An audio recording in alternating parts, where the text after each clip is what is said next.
Hold on, y'all. You know I be forgetting that I should have done this before I even started this. Today at 1 p.m. Eastern.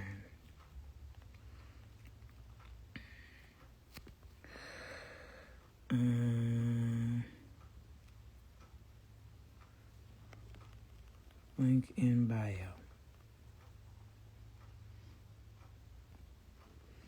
Okay, I'll put the link in the bio after. Don't let me forget. Don't let me forget to put the link in the bio. So I just wanted to let y'all know that today we are going to be doing a small doses forum for those of y'all who listen to my, excuse me, I'm still waking up. I'm eating fruits. For those of y'all who watch my podcast and listen to my podcast, Small Doses, we're doing a forum today. We're doing a forum on the side effects of uprising. So you all will be able to watch via YouTube Live. So the link is in my bio. It starts at 1 p.m. Eastern. If you press on the link now, it'll take you there, but it's not going to pop off until 1 p.m. Eastern. But it really is just going to be an opportunity for some questions to get answered and some conversation to be had, and, you know, for folks to really just listen and, you know, really get their juices flowing and thoughts going. And I think that right now more than ever, it's just incredibly important that we continue to be talking. Oh, wait.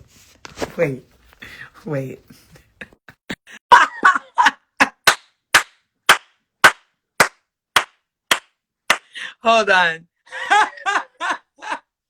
Good morning to you. Good morning to you. Calvin Brodus. I so fuck with you. I really do. Like, when you said what you said about the real, I really understood what you were saying. You couldn't say what you wanted to say, but I understood what you were saying. Because I understand the dynamics of Hollywood, and I know that they're not gonna let your blackness just shine. So you may need to create your own platform like you do, so that way you can speak entirely from the perspective that you want to speak from, because we need to hear it. We really do. Thank you, Snoop. And when I say that you don't like, don't drag me like Gail now. Now, you know that was a different monster. Speaking of them, where have they been? They're missing. Touche, my nigga, touche. I've heard nothing from them, but when it's time to tear a black man up, they quick to jump up. I really do want, you know, I love you. You know that, right? Right. I love you back. And I just want us to be change agents for, you know, of course, affecting the outside space of what is oppressing Black folks, but also for affecting our internal dynamics, you know, and having. I think the internal is the most detrimental, because that's the one that goes unnoticed. And it's like if those internal would speak like me and you, which we don't have as much power, but we have more heart, and people respect our heart. But if we had the power that those have up top, then it would be more of a get to it right now. They just sit back and watch us do the show. You know, and the thing is that the power comes from the people. And I think that that's what we really have to continue to keep reminding folks. Like, the folks who make these decisions at the top, they end up basing it on like the studies that they do and, you know, the numbers and the research, because they don't really know the people. They right. Tell about your people based on some percentages that they, you right. know, so they did when statistics. You know, so I got one real question though. Always. How many Black police officers are policing Black neighborhoods? I mean, I think that's a real question. And I think my curiosity is really in just like, how many Black police officers still consider themselves members of Black neighborhoods? Wow. But at the same time, I'll say this. This is why I brought the question up. For example, if there's a white cop and a Black cop riding, Black man is about to be arrested. Black cop see it out of control. He'll say, hey, let me holler at him real quick. Let me chop it up with him. That's what used to happen when I was young. Like, they would, if it was a Black cop, he would give us the time of day on, look, man, we ain't really trying to take you niggas to jail. Y'all, we know y'all there selling dope and all this shit. Man, y'all need to be low key, giving us game, trying to help us. Not just. I mean, that's because he still considers y'all a part of him. Right. There's us. Right. Or he either went to school with my mother or my uncles, or it's something that ties him into our community. Like there was always a cop in the community that we knew, even though he was a cop, he still was one of us. And white folks feel like all of the cops is all of them, and we have no representation. So if you send 2 white cops to a black house or a black neighborhood, he naturally gonna be in drawdown mode. But if you put a black cop in there with him, he may be able to tell him, hold on, I know him. Well, let me holler at him. Or let me chop it up with him before you pull a gun on him and get some understanding. That's because we protect our own. That's a natural human, like that's a natural animal reaction, right? To protect your own. Right. And the fact is, there is an insidious movement that happens where cops are put in communities where they don't know the people. That's done like thoughtfully, you know, Right. like there's places in Pennsylvania where they're bringing cops that have never seen black people before. And then police community of black people. And that is not by accident. I think cops need to live where they patrol. 1,000,000%. If you live where you patrol, then guess what? Do something, nigga, and get off work. Now you regular. Like that's what it gotta be the standard. But let's keep it 100. Like how the fuck is you gonna because you won't shit where you sleep. Right. And that's a fact. And I think that's the disconnect, is that you got these cops who don't even live in the communities where they policing. So if they do fuck somebody up or shoot somebody or kill somebody, they go back to their little neighborhood and hide. And then we got to deal with the mess. Absolutely. How do we change laws though, Amanda? How do we change those laws? Because that's what I don't know. And I think you more qualified to explain to me and the people that's listening. How do we change certain laws to get the shit working for us? Well, I think the thing is that we have a difference in like changing laws, and then there's policies, and then there's also the reality that the police department doesn't necessarily run on laws. Like they be doing whatever they want. And then we have a police union that, for what it's worth, is run by people who don't care about black people, you know, and who are really solely dealing with money matters and with power. And when we're dealing with that, we have to approach it differently. When we talk about the laws, like, first of all, it's about the people who are, in my opinion, it's about the people who are enforcing the law. So it's about our judges. It's about changing our DAs, right? It's about because, you know, a DA simply is the person who is going to take what the detective does and get a conviction. So if the DA decides like, this doesn't need a conviction, like get out of here, then it's not. But if the DA is like, you know, this needs to be taken to the court, this needs to be tried, that's when you start to see change, because you start to understand that there's going to be repercussions for your actions. So we need DAs that share in the understanding of the people on what needs to have a consequence. Right. And only protecting their power, they're only protecting their positions, you know, they're in politics, or they're protecting their ability to move up, you know, because that's a lot of this is simply just a power play. And that's in Hollywood, that's in politics. People are just trying to move up. Law and policy is key. Mark Lamont Hill just said it in the chat. Law and policy is key. So then we also have all of these folks who are senators and who are senators and representatives in the House, and they are bringing legislation to the fore that is supposed to move downward in terms of what DAs decide needs to be handled, what DAs decide needs to be prosecuted. So I think the biggest thing, Snoop, is that we really, really, really don't understand that like voting on a local level is super important. Then there's budgets. Like I know a lot of people, myself included, have been hearing the conversation about defund the police, the police. Right. And like, I didn't even know we could do that. What y'all mean defund the police? Every county has a budget, and that budget is cut up into the needs of that county and decided on, counties and cities, and decided on by the people who sit on a board and vote on who and what resources get funded. Well, yesterday, LA County, all them people sitting there voted that the police need to receive, I think it's 50, don't quote me, but 54% of the budget.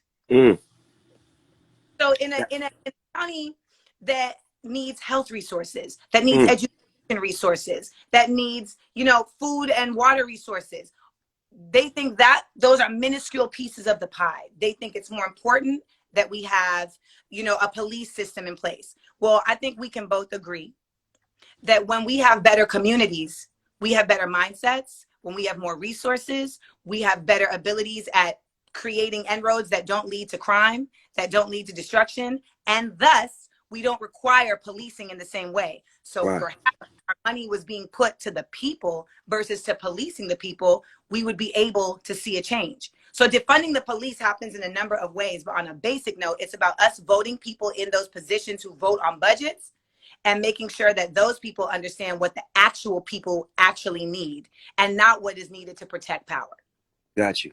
Because I feel like in LA, a lot of the gangbangers police their own neighborhoods, meaning that the OGs, when the OGs get to a certain point where they don't want to bang no more, they want to live, they want to educate, they want to do something positive, they become the police because most of the G's out here ain't with the violence no more. And they pushing a positive line. So they control their neighborhoods with keeping the violence at a low and keeping everything at an understanding. So to me, those should be the police officers. We should be able to police our own communities the way it was meant to be. Police supposed to work with the community so we can police the community together. Not you come in here and enforce the law and then leave us in shambles and then let us fight each other. And let's remember that the police don't even be knowing the law. Right. That's why I respect the Nation of Islam and Minister Farrakhan and the Fruit of Islam. Because one thing about them brothers, and I'm going to say it, you never hear about them getting arrested. You never hear about them getting shot. You never hear about them getting treated wrong by the police. Because one, they dress the part. They never solo. They know the law, and they don't move with no arms. That's the sharpest black man you can find on the streets right there. When you're suited and booted and executed, and they can't do nothing to you.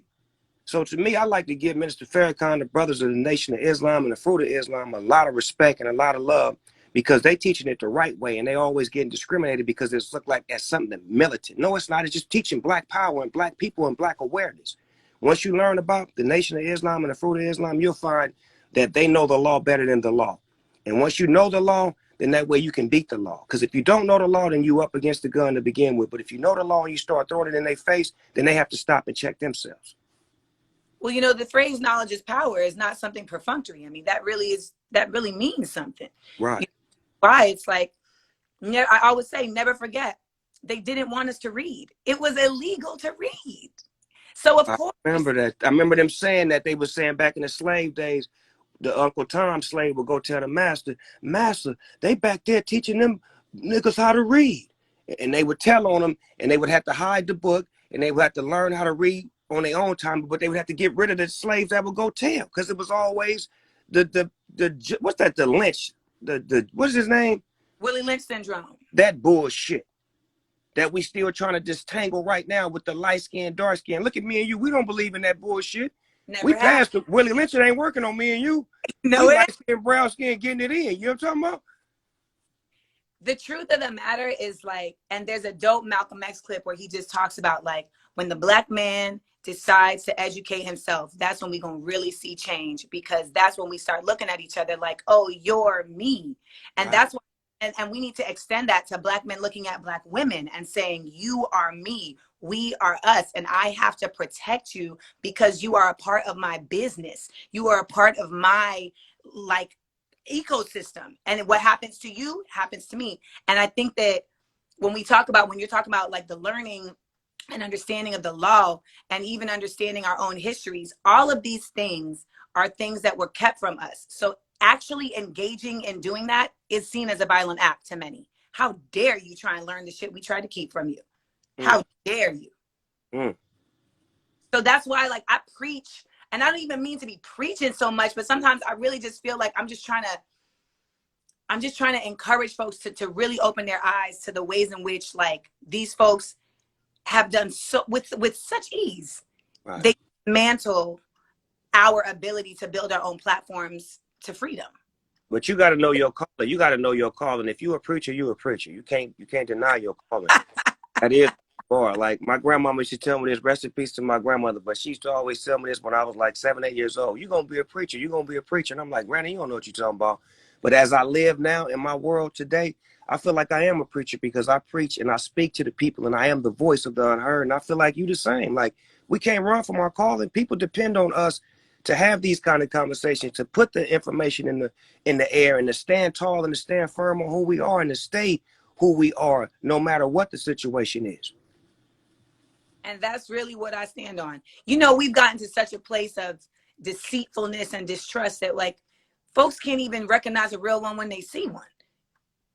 That's You know? always been my problem. I've always been able to tell a motherfucker they was real. Even if I wasn't supposed to, I'd jump across the street to tell a motherfucker how real they was. Because that's me. Like, my mother raised me to love people. My mother raised me to tell it like it is and not like it was. My mama is my backbone. She showed me the real on how to be real. Yep. And that's why you continue to do that. And, you know, I really appreciated your willingness to come forward and say, like, you know, I could have done that different. You know, like that's Right. like that's real. Like we When all you're wrong. Look, man, when you're wrong, you're wrong. And that's one thing about us as black men. We have no problem with saying we wrong.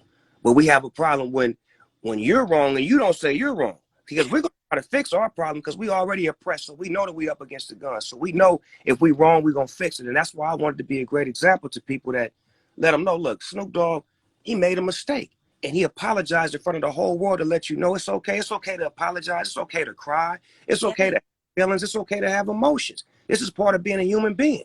Snoop, I know so many brothers who are more afraid of feelings than bullets. And until we really start dealing with these things and these traumas, these people are going to continue to use those traumas as triggers for us to shoot ourselves. That's why we are important. This conversation was important. Thank you, Amanda, for letting me in. I don't want to take up all your time, but thank you for letting me in. And thank you. I'll be doing the Small Doses Forum. They need to see this brotherly, sisterly love right here. You know what I'm talking about? See? It's the capital S-O-S oppression double O-P. T-O-double-G-Y-D-O. Believe it when I tell you, baby. You don't understand this, Amanda. Back up. I love you. Love you back. Have a great day. You too, baby.